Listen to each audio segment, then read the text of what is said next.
Well, thank you very much. I'm honored and I'm grateful to be asked to talk here in memory of Elias. I think it would have been an amazing person for me to meet. It's a pity I never had the opportunity to meet him. Anyway, here I am. It's also my first visit to northern Spain, and I'm sure it will not be my last. It's a very interesting place for me to come to. I live in Portugal. I live in Sintra, not far from Lisbon. So I'm very familiar with Iberian birds, but not from the north of Iberia. I come from Scotland. I was born in Edinburgh. I lived many years in Holland, and now for the last 14 years I've been in Portugal. I'm sorry I don't speak Spanish. I understand a lot, but I can't speak it. But I could understand almost everything that Dave said. So first of all, let me say that I absolutely agree with Dave that the birds' songs are really the basis for the human music. They're the first model that we had. And I'm going to start with a bird that none of us, maybe nobody here ever heard it except for me, because you have to go, so maybe Danny heard it. It's the white-billed diver, Gavia adamsi, which is a species from the high Arctic. And it was one of the highlights of my life when I went to record this species in the Canadian Arctic. I still don't know how I managed to convince my boss to let me go there, but anyway, he did. He let me go. And I think that the divers... Danny, can you say the name in Spanish for me? Colimbos. Está hablando ahora, bueno, si no que Dave lo diga, pero que una de las cosas que más le ha gustado en su vida ha sido ir al Alto Ártico canadiense a grabar colimbos de Adams.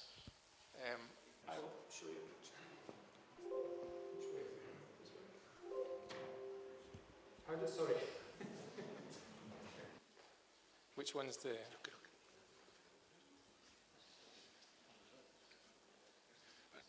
Just the first one. Okay, here. Oh, okay. All right, thank you.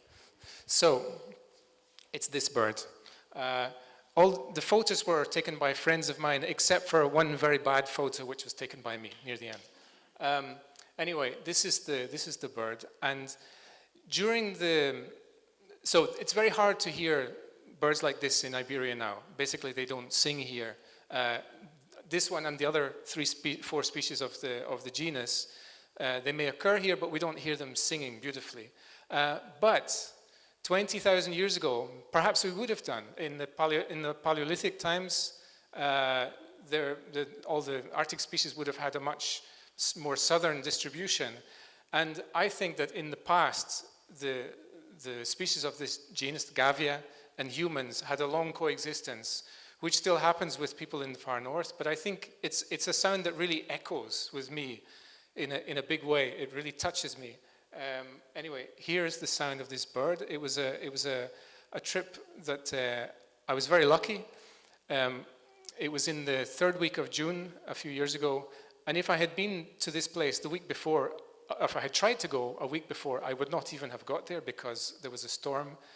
The flights were cancelled. But the week when I was there was no wind at all. It was just very, very lucky. So now I'm going to be quiet and I'll let you hear this recording. It's one white-billed diver near, another one far away, and also a Pacific diver. And it's in this landscape in Victoria Island in northern Canada. We need to turn up the volume.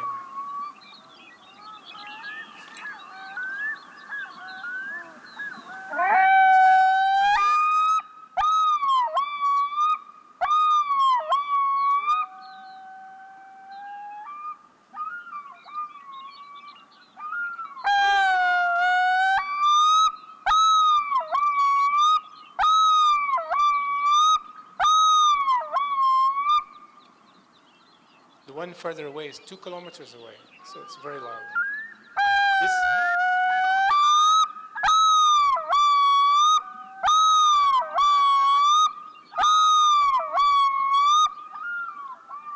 And the closer one is 200 meters away, so it's really loud.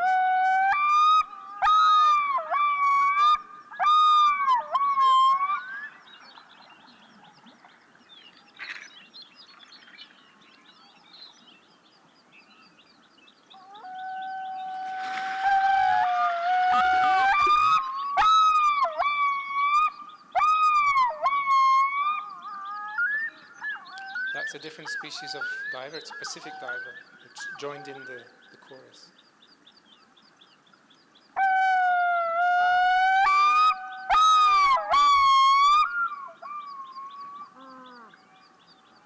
And now the female is joining in and she's giving these calls.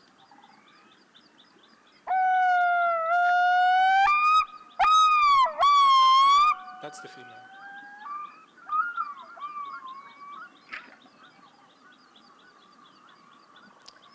So in the Arctic is always an amazing place to record when the wind dies down, because the acoustics are just crystal clear. First of all, there's no traffic, usually no planes, and the acoustics in the Arctic are just amazing. So I love to record there. So I'm going to stop here and move on. This is another species from the same journey, also in Arctic Canada. And this is going to be the weirdest sound recording I ever made. It's really, really bizarre. It's a pectoral sandpiper. Can you say Un segundo.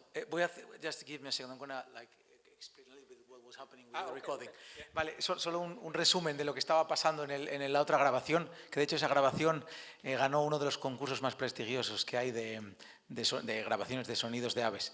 Magnus dice que para él los sonidos de los colimbos son de los sonidos como que más le gustan, ¿no? Más evocadores que existen. Y es verdad que aquí tenemos colimbos, pero no los escuchamos. Tenemos que ir al norte para escuchar colimbos. Y claro, el colimbo más difícil de escuchar, de ver y de grabar es justo el que él fue a grabar a la isla Victoria en el Ártico canadiense, que es el colimbo de Adams. Y justo pues la semana anterior no hubiese podido llegar, es una zona muy remota porque hubo unos temporales de viento muy fuertes que impidieron llegar a los aviones, y justo la semana que él estuvo consiguió llegar, estaba todo totalmente calma, condiciones idóneas para las grabaciones, y en esa grabación se escucha un colimbo de Adams macho muy cerca, a 200 metros, y el otro que se oye lejos está a 2 kilómetros de distancia. A 2 kilómetros. Y a medida que pasa la grabación se oyen otros sonidos como graves, fuertes, que son una hembra de colimbo de Adams que se acerca al macho, y hay un momento en el que se oye otro sonido de colimbo distinto, que es un colimbo del Pacífico que se une al coro de colimbos. Vale, y para él es una de las cosas más bonitas que ha vivido. En el Ártico, claro, si no hay viento, no hay sonidos que molesten para grabar. Es perfecta la transmisión del sonido, no hay coches, no hay aviones, no hay nada. Entonces las grabaciones ya veis que no oís nada de fondo, solo son las aves. Y ahora, a continuación, paso a un correlimos pectoral que nos va a contar algo de él, de la zona de cría seguramente, que justo hoy, aquí a 1 kilómetro, hay un correlimos pectoral también que encontró Clemente. So, many of the sound recordings I make, what I do is I put a microphone in a place where I hope something is going to happen, and then I go away. Or maybe I stay at 100 meters and I watch. But I want to take myself out of the recording. I don't want my presence to be changing the behavior of the birds. Sometimes really strange things happen. So what you're going to hear now, is a male pectoral sandpiper displaying to a female, but very, very close range. Like he was coming, the two of them were coming towards the microphone until they came almost touching the microphone, really, really close, making these very, very strange sounds. Comenta Magnus que muchas veces, para no molestar a las aves, ¿no? Y no interferir con nada de sus comportamientos, él lo que hace es, ve lo que están haciendo, deja los micrófonos cerca de donde cree que van a venir a cantar o a hacer un cortejo, los deja allí y después los recupera horas después o días después cuando toque. Y en este caso puso un micrófono en una zona de cría del Ártico donde había un correlimos pectoral macho con una hembra que se empezaron a acercar muy cerquita del micrófono, y ahora veremos qué pasa. So here it goes.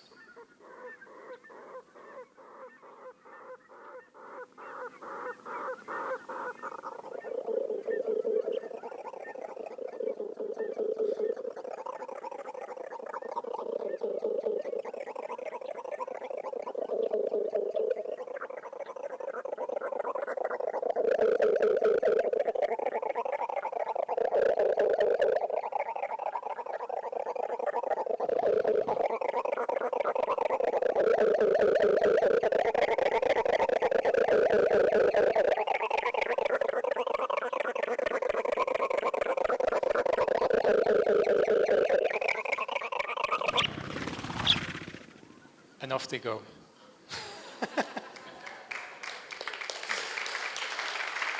Hey, I have to say, if I didn't see what was making that sound, I would have no idea. I think there's only one clue, which is when they fly away, the call of the female is normal pectoral sandpiper call, but otherwise it's so strange. Anyway, next one.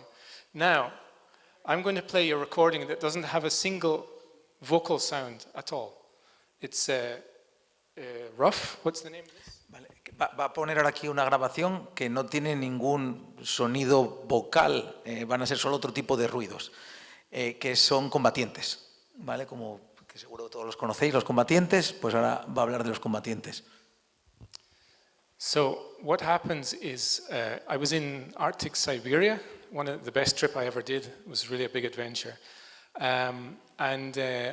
I found myself very close to a lek, a displaying group of rough, male rough. And they were so busy with their displaying, they didn't care about me. They just, I was able to go up very close, carefully, and with my microphone.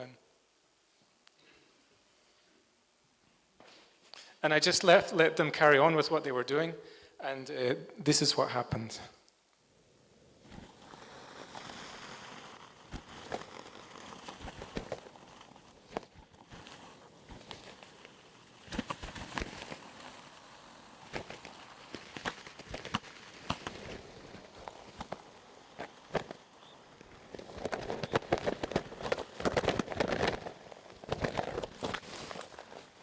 This is the sound of them beating their wings.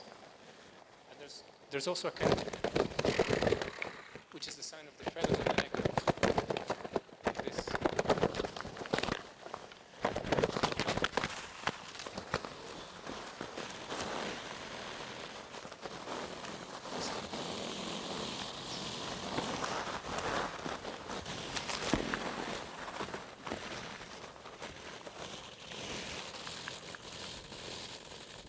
It's the sound of them roughing their feathers. Do you know how to say that? Sí, es el sonido de las plumas al erizarse, básicamente, las plumas del cuello, que de ahí viene, entiendo, el nombre de ruff. Claro, por eso es el nombre en inglés, por esto que hacen en el cortejo, que nosotros, desgraciadamente, cuando nos pasan por Asturias no los vemos. So that's one of my favorites, just because it was so unexpected. The sound of them making the sound with their feathers on their neck, I really had no idea. There they go. So, now for something different. This is an illustration by a friend of mine from Sweden of a gray-headed woodpecker. But this was a recording, as often happens, I was not expecting to record this bird. What happened was I'd been out recording owls for a whole night. And at the end of the night, the sun was becoming light. We were exhausted, we needed to go to sleep. But on the way back to the place where we were staying, this was in March, so there was snow everywhere. It was very, very cold, it was -10 or something. And we passed a frozen lake. And the ice on the lake was making very strange noises. Really, really very beautiful, strange noises. And I wanted to record that, so I put the microphone on the ice of the lake, and then I was recording the sounds of the ice, and the woodpecker flew across the lake straight towards the microphone and landed in a tree beside the microphone. So, sí. En este caso, Magnus estaba en Suecia en marzo y había pasado toda la noche grabando búhos, y ya al amanecer, cuando ya no cantaban los búhos, pues estaban de retirada, y en un lago con hielo, pues el hielo, al estar derritiéndose, entiendo, estaba haciendo unos sonidos muy extraños. Puso el micrófono para grabar esos sonidos del hielo y justo dio la casualidad que un pitocano, como este de la foto, que es un dibujo, perdón, pasó volando y se posó justo encima de la grabadora.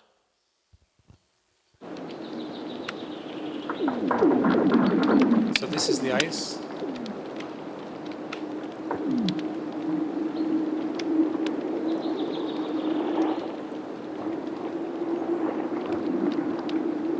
Only ice, no airplanes.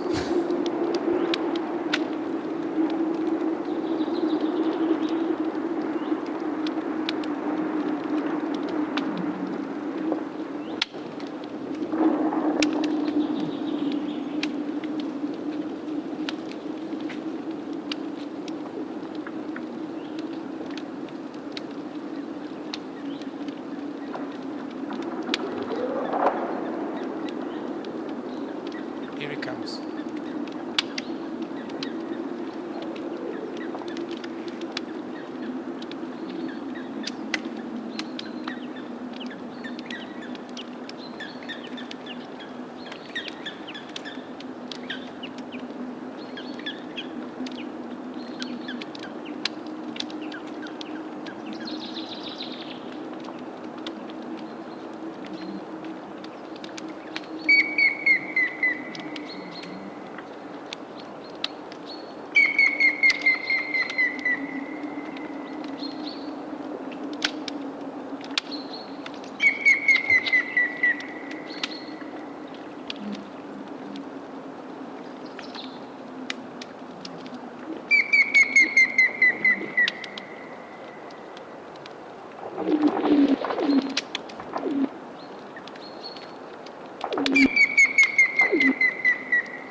I just like this recording because of the strangeness of the ice and the woodpecker, the combination. So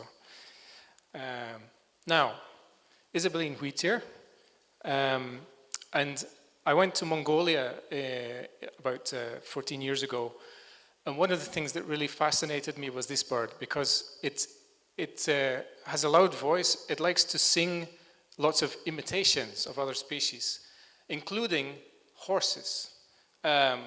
And I was sleeping in a yurt, one of those classic Mongolian tents, and at 5 o'clock in the morning, one of these guys sat on top of the tent and made horse noises. So I was like waking up and it was very, very strange. And they do this while flying. You know, they sing in flight, so they're going like and doing other sounds. And to me, they're like a shaman, you know, like some kind of magician. Really magical birds. So I'm going to play you. I'll play you two recordings, one after the other. En este caso es una coyalba Isabel grabada en Mongolia, en un viaje que hizo a Mongolia hace unos años, y las coyalbas Isabel hacen muchas imitaciones de todo tipo de sonidos, no solo de aves, sino en este caso de un caballo. Y las imitaciones y el canto lo suelen hacer en vuelo. Entonces, claro, por las mañanas cuando él estaba en la yurta, pues escuchaba caballos volando por encima. Y que de lejos, además, los sonidos son súper extraños y casi le recuerdan un poco como a un chamán o a un mago, así algo un poco esotérico. Entonces ahora nos va a poner dos grabaciones de esta coyalba Isabel de Mongolia.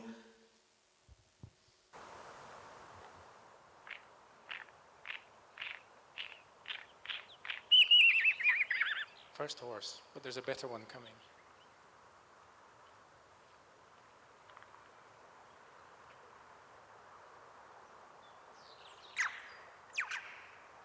That's a chuff.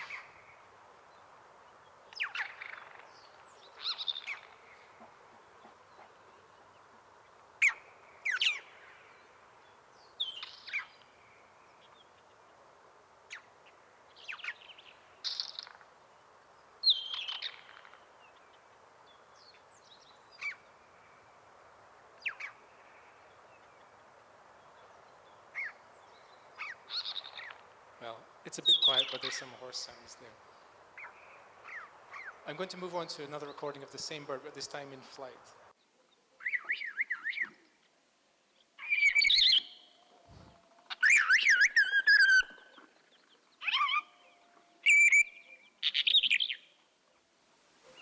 So he also imitated a red shank and a pied wheatear there. It's full of imitations.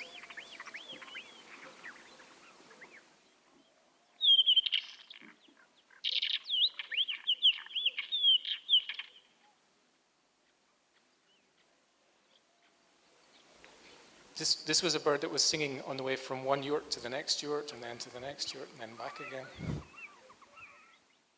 Anyway, I love it. This mimicry is one of the things that fascinates me most. So I'm going to move on to the next one.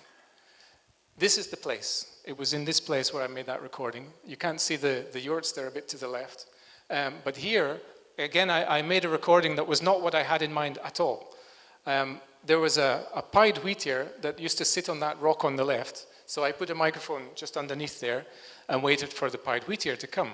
But he didn't, Instead, a hoopoe came, and then there were some choughs that were roosting on the rocks up there, which came falling off the cliffs, and their wing beats make a kind of drum sound, vroom, vroom, vroom, vroom, vroom, and they have very loud calls. And for me, it makes a great recording, even though it wasn't what I had in mind at all. Sí, esta es la zona de Mongolia donde había grabado la Coyalba Isabel y él después quería grabar una coyalba pía que estaba cantando en esas rocas de la izquierda. Entonces subió escalando, supongo, a dejar el micrófono allí grabando la grabadora, pero al final lo que grabó fue unos sonidos muy chulos de unas chovas piquirrojas y de una bubilla, que ahora nos va a poner a continuación.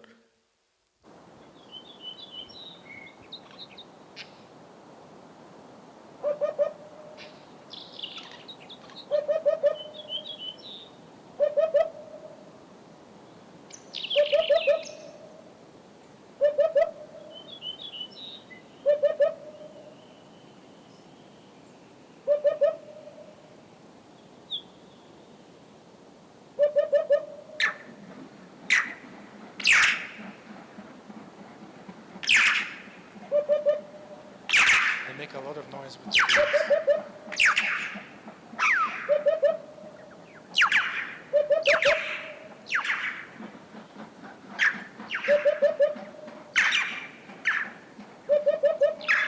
Another interesting thing is that these are red-billed choughs, but they sound completely different in Central Asia from in Europe. I think it's a different species. They look similar, but they're very different sound.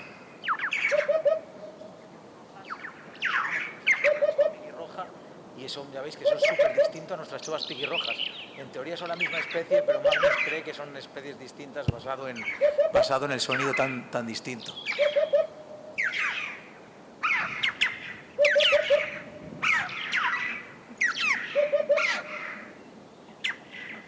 What I find when I make a recording of a sound which is monotonous, like a little bittern or a bittern or hoopoe that's very, very regular and continuous, it's always a much better recording when something else is going on in the background. You know, some confusion is going on in the background. I always prefer that. So this is, I'm going to play a recording now which is, it's a good one, but it's not one of my very best, but it's a special recording for me because this is a species called Omani owl, which, well, to cut a long story short, it was basically unknown until I discovered it in Oman in 2013. I was there on a trip to record another species of owl, the Pallas scops owl, which has a sound like ooh, ooh, ooh, ooh, ooh, ooh, ooh, ooh, ooh. And it's a very difficult one to record because it has a very quiet voice. So for me, it was very difficult to record them, and I was always trying to get my microphone in the same tree as this little small owl. Not this one, the other one I'm talking about. And then one time I finally got a recording, went to listen to it with my headphones, and as I was listening, I heard in the distance something else, which was completely unknown to me, this ooh, ooh, ooh, ooh. I thought, what on earth is that? I have no idea. But it sounded like an owl, but it sounded totally unfamiliar. So I then devoted a lot of research into trying to understand what this was. In the end, it turned out to be a species which had been shot once in the 19th century in Pakistan and never seen again. And it was confused with another Middle Eastern species. And it was only in the last few years that we sorted out the mess and realized that there are two different species. Y ahora viene posiblemente la grabación más importante, ¿no?, de la carrera de Magnus. No la mejor en cuanto a calidad, pero sí en cuanto a relevancia ornitológica, que se refiere a este búho, el búho omaní, que es una especie de búho nueva para la ciencia que descubrió Magnus de oído en un viaje a Omán en 2013. Estaba Magnus intentando grabar autillos persas que hacen un sonido muy bajito, muy difícil de grabar, y puso la grabadora en un árbol donde estaban los autillos persas, y después, posteriormente, cuando estaba escuchando las grabaciones, escuchó en la lejanía un sonido de búho, o algo tipo búho, desconocido para él. Magnus, eso nos lo va a decir, pero él conoce todas las vocalizaciones de los búhos del mundo seguramente mejor que nadie.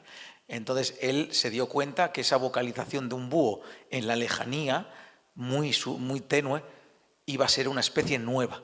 Y así resultó ser. Un búho nuevo en 2013. Es encontrado por Magnus solo por escuchar su voz. Después se descubrió que ese mismo búho nuevo se había cazado ya hacía 200 años, había un espécimen de Pakistán en un museo y se había dado como otra especie erróneamente. Pero el descubridor, a efectos prácticos, fue Magnus de oído. In the recording, you're going to hear a male and a female. The male has a lower voice, ooh, ooh, ooh, ooh, and the female has a slightly higher voice, ooh, ooh, ooh, ooh, and you hear a duet of the two of them.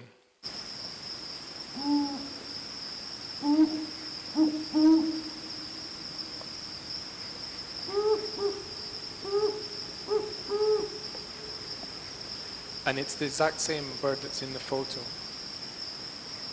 I don't know if that's the male or the female.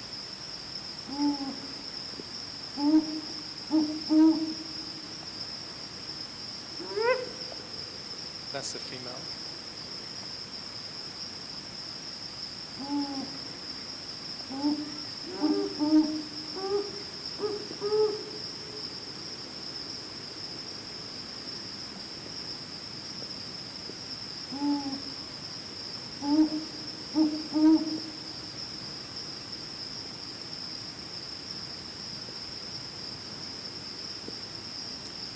It's a bird with a very quiet voice, very, very quiet. And like this, you only hear it from 50 meters or so. If you, at a distance of 300 meters, it's already almost too quiet to hear. Very difficult. Lo primero, este individuo es uno de los dos que se oyen en la grabación. Y esta es, por supuesto, la primera foto de la especie, nada más que se dieron cuenta que era un búho nuevo. Y luego, una cosa interesante que comenta es que el sonido es muy tenue, es muy bajito, aunque ahora esté amplificado, y que eso está como a 50 metros de distancia nada más. Él cree que a 200 metros ya no se escucharía nada el búho. Al contrario que, por ejemplo, un búho real, que sí que igual a 1 kilómetro lo escuchas. Talking of nice discoveries, this is the plain swift, Apus unicolor, which since 2 or 3 years we now know that it's breeding in Portugal. The first discovery was made by a guy called Paulo Belo in Porto, the city of Porto, and it was an incredible thing for him to discover because it was so unlikely. This species from Micronesia, from Madeira and from the Canarias, breeding in the continental Europe. So when he first said that he'd found them, nobody believed him. People just didn't really pay any attention. They thought he's crazy. But he was really sure, and he did a lot of work. He made lots of videos. He got people to take photos. He made lots of observations. And in the end, convinced everybody. And then since then, he found a second colony in Porto.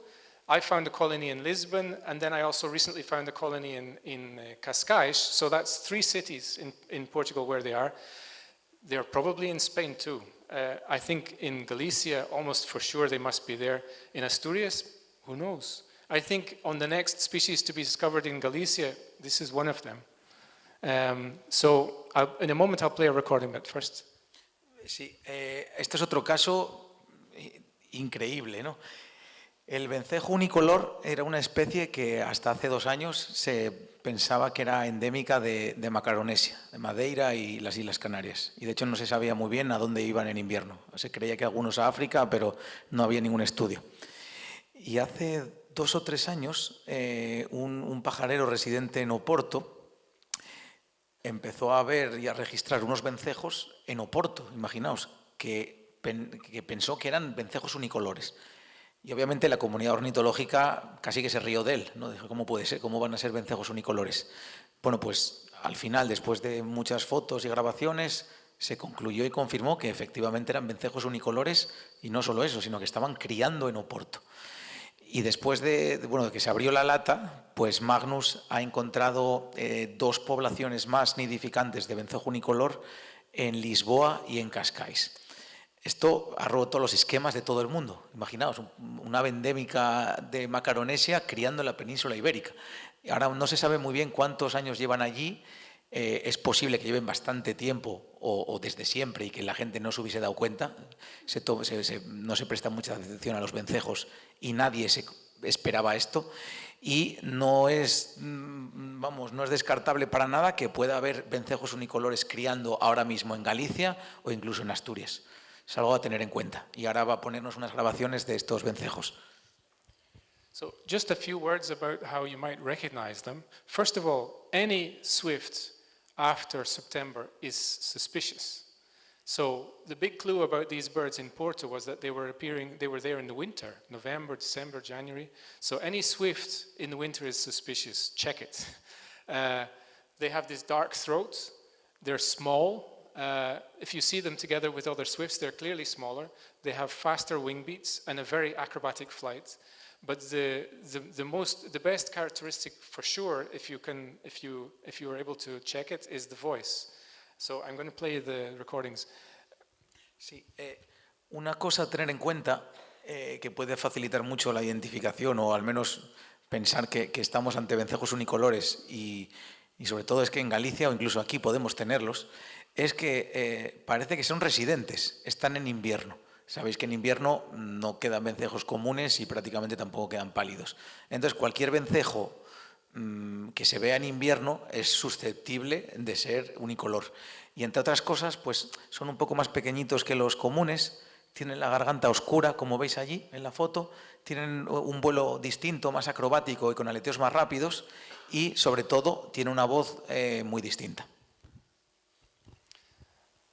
The voice is very high-pitched, the calls are quite long, and they have a distinctive shape. So very high-pitched, long duration call, and I will show you, when I listen to calls, I sort of hear a shape. So like a call like it's the important thing to know is the sound is very distinctive.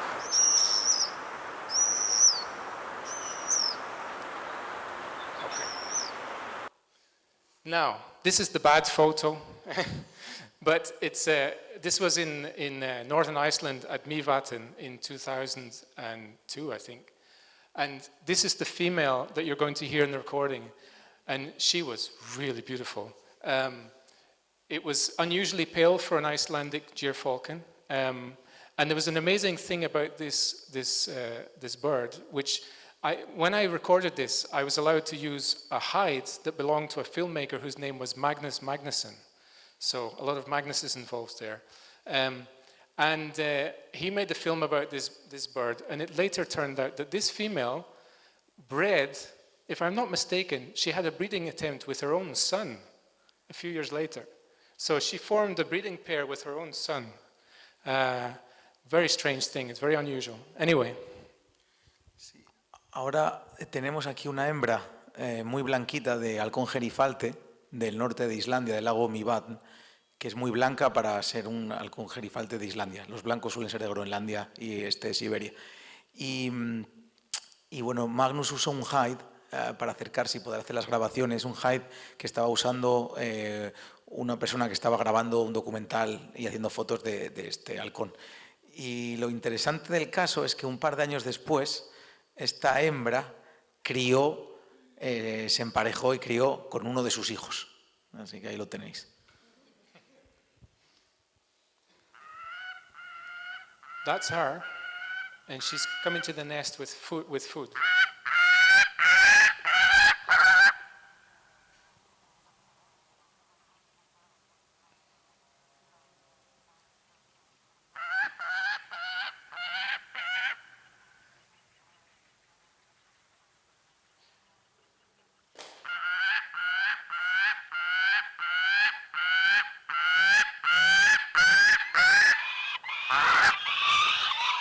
She landed on the nest.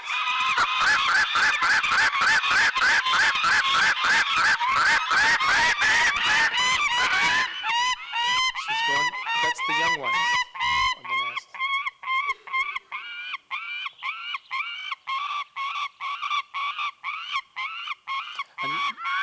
This recording was in a lava field that was completely silent. Because of the chaotic shapes of the lava, it absorbed all the sounds from further away, and it was totally silent.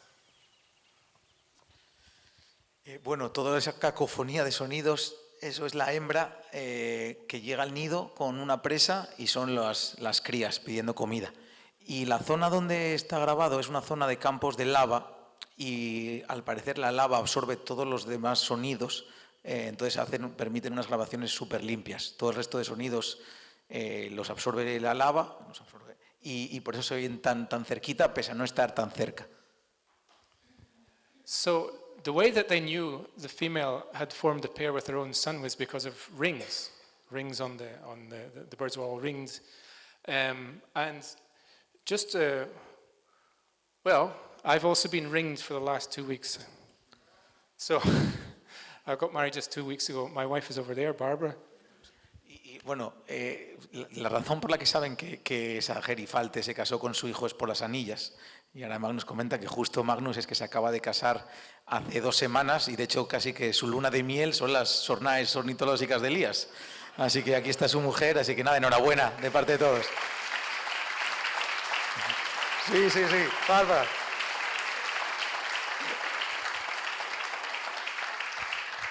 And the next recording, and it's the last recording that you're going to hear, was our first collaboration, okay? Barbara came with me to Iceland in May this year. And I wanted to record this species because, amazingly, I had very good recordings of a much more difficult one, the white-billed diver that you heard first, but I didn't have good recordings of this one. Iceland is the place.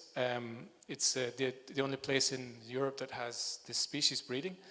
So I went there, but it was very difficult because of the weather. The first week of May, it's still basically winter. And we had some days when there were blizzards, you couldn't see 10 meters because there was so much snow, and very low temperatures and a lot of winds. And during the week that I had allocated to record this bird, there was only one period of 24 hours when the wind stopped.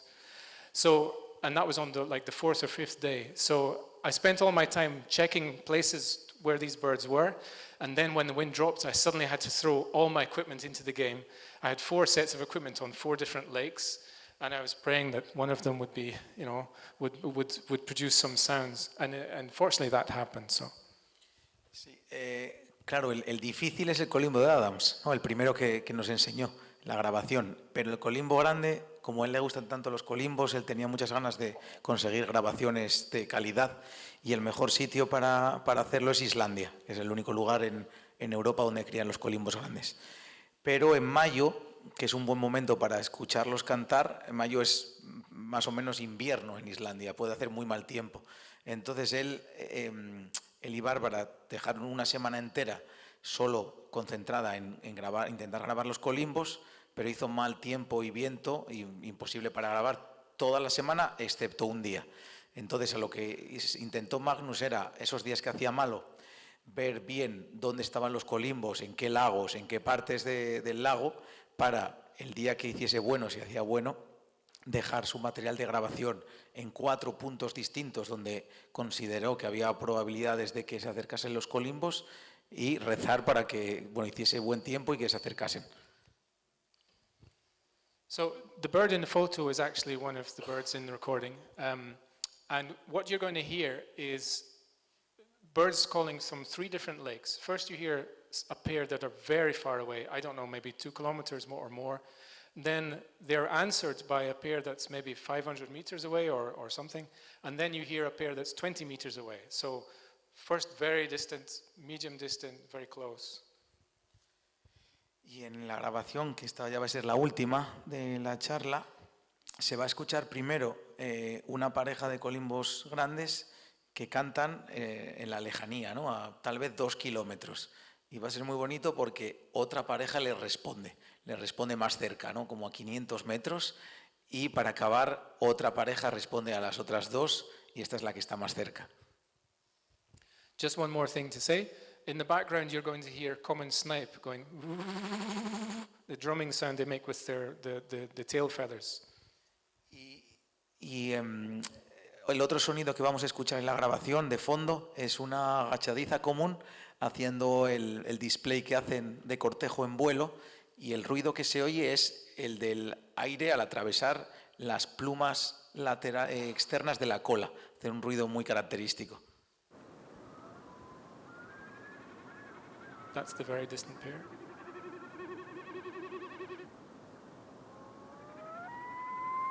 Second pair.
I should say this is a species that's mainly North American, and they breed in places with a lot of forest, so often you hear the recordings have a lot more echo because of the forest. But this is a completely open landscape, it's a tundra landscape, and so there's not really any echo at all, just a lot of clarity. La mayor parte de la población de colimbo grande que nidifica en el mundo lo hace en Estados Unidos y en Canadá, en zonas de lagos rodeados de foresta. Entonces las grabaciones suelen tener mucho eco por todos los troncos de árboles que hay alrededor. Y el único sitio donde puede conseguir grabaciones muy limpias, sin bosque alrededor, es justo aquí en Islandia. At first I was annoyed about the snipe. I thought it would be better without the snipe, but then I thought, oh, the snipe tells us that it's in Europe. Because the Wilson snipe of North America sounds completely different. This is a different sound of the same species now.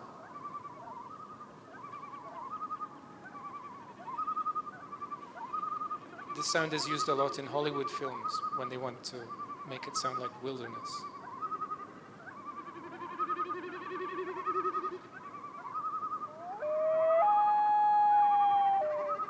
I love that sound.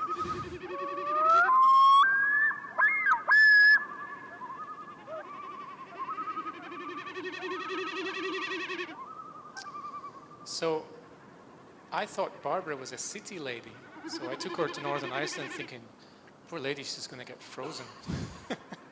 It turned out she was an all-terrain lady, so all was well. So I think our first collaboration was a big success. And well, that's it. Thanks very much for listening.